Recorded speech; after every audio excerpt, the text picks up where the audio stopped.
Аудитория също. Голям интерес. Мъжете също са много важни.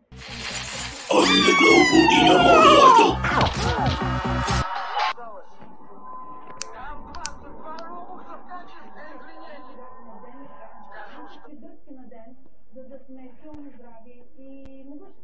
Това е тайната на влиянието на бранда шеф. Как се умяваш да привличаш толкова разнообразни хора, мъже, жени, млади, още по-млади, положително настроени и не само, но всички са там, следват, четат. Виж, интересно да нещо, че всички са там. Аз съм много малък процес, хейт или омраза. И даже и те седат и слушат. Никой не бяга. Така че, доколкото съм гледуема, това за мен е слава Богу. Това е най-важно нещо. Сега, а как успявам, защото на мен ми пука. Нали, аз искам да давам. Аз съм се научила, че в живота, каквото дадеш, ще се върши 3, 4, 5 пъти повече. Моята мантра е следната.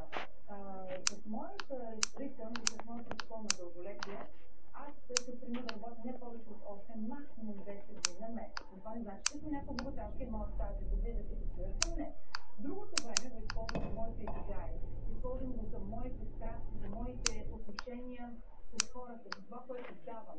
И това, което получавам, не е парично, не е размяна на валута, но тя е друга валута, тя е душевна валута. Това е по-давам от себе си. Споменавам на всички интервюта, колко съм близка с моята аудитория, как те споделят с мене, как на всеки го отговарям, защото това ми тук, защото знаете, само по този начин не може да променим света. Една женица ми се обажда от Силистра и ми казва, така ми проблемите. И тази жена вярва, как мога да й помогна.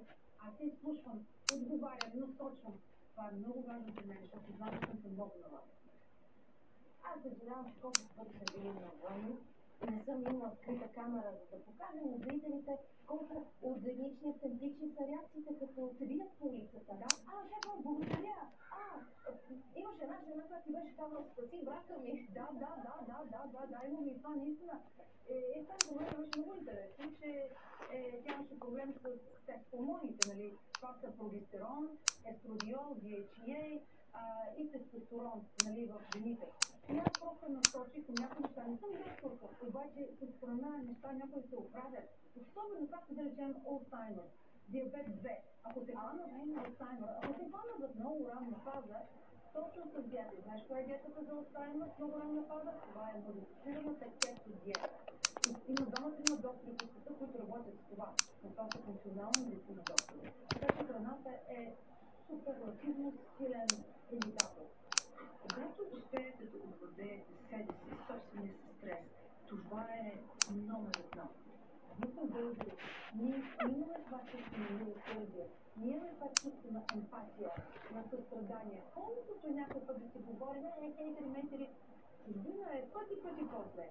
България, нали, всякаква работа, разтопка парка, точно така. Говорим за любов. Нали пишете, че любовта на мъжа минава при стомаха?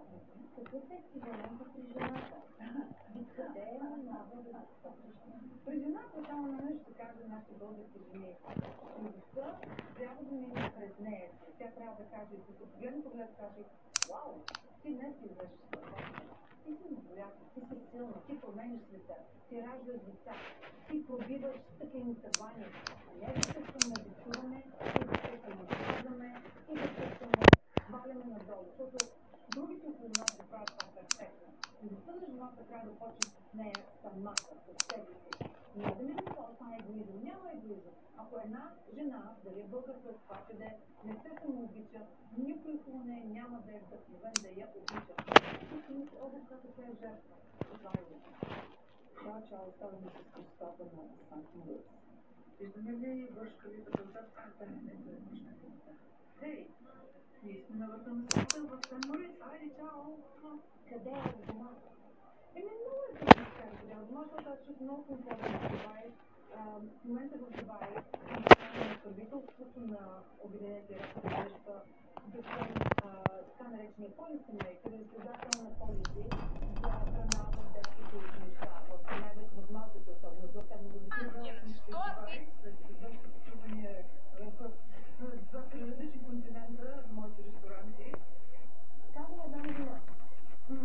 Следващия бизнес проект включва 45 изхода, 45 предложения в следващия били.